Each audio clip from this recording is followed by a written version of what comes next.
Hi, welcome to Chemistry and Atom Building game. In this tutorial I'm going to go through the entire 4-phase turn sequence, just so you get an idea of how a player's turn works. In this tutorial I'm going to go through all 4 phases without stopping.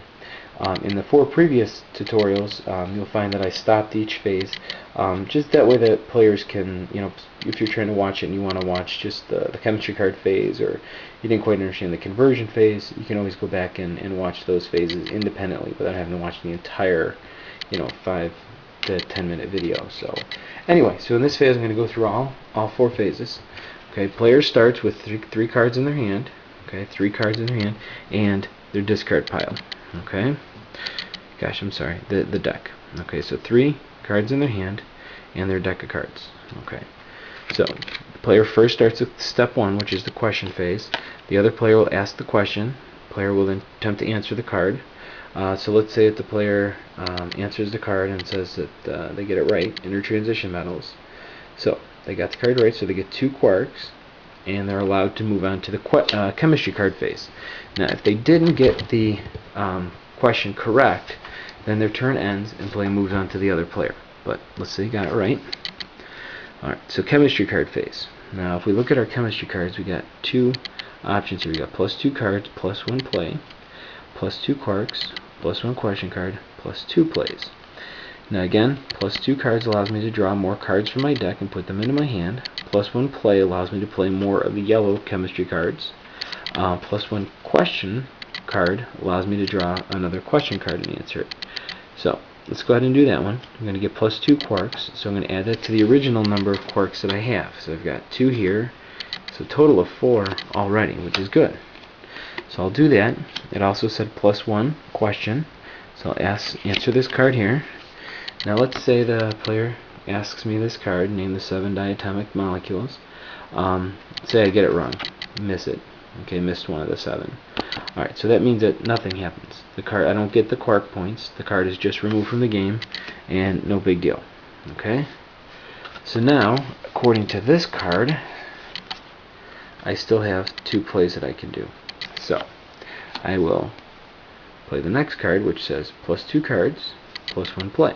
So put that one down on top of this one. One thing I find works well if you have more than 1 play, like this one has 2 plays, is put the card halfway on there. And then the other card that you have, you can put in the other half to do 2 plays, so you can kind of keep track. So I can draw 2 cards, 1, 2. These cards do nothing for me. They're just points for the end of the game that are going to add up. But I do have another quark point. Okay, now play this card, but I have no more chemistry cards in my hand, so I'm pretty much finished with the chemistry card phase. Okay, so if I had another one, I could play it because I still have +1 play here. Okay, but I don't have any more chemistry cards, so I'm kind of out of luck. Alright, so now I move on to the conversion phase. Typically you can only make 1 conversion, and in this case I can only make 1 conversion because none of these chemistry cards gave me +1 conversion. Okay, so now at the end of this turn I have 2 quarks from my question card. I have 2 quarks from the Bohr card, and I have 1 quark here, so that's 2, 4, 5 points and only 1 conversion. And this is the most frustrating for students because there isn't anything 4 or 5 points, so and they can't split it up because they don't have more than 1 conversion, so they're stuck either buying a neutron if they want, or something for cheaper. Remember, chemistry cards cost 1, protons cost 6, neutrons cost 3 quarks, and the electrons cost 2 quarks. So I'm going to buy the 3, and those 2 quarks are just wasted. There's nothing I can do about that.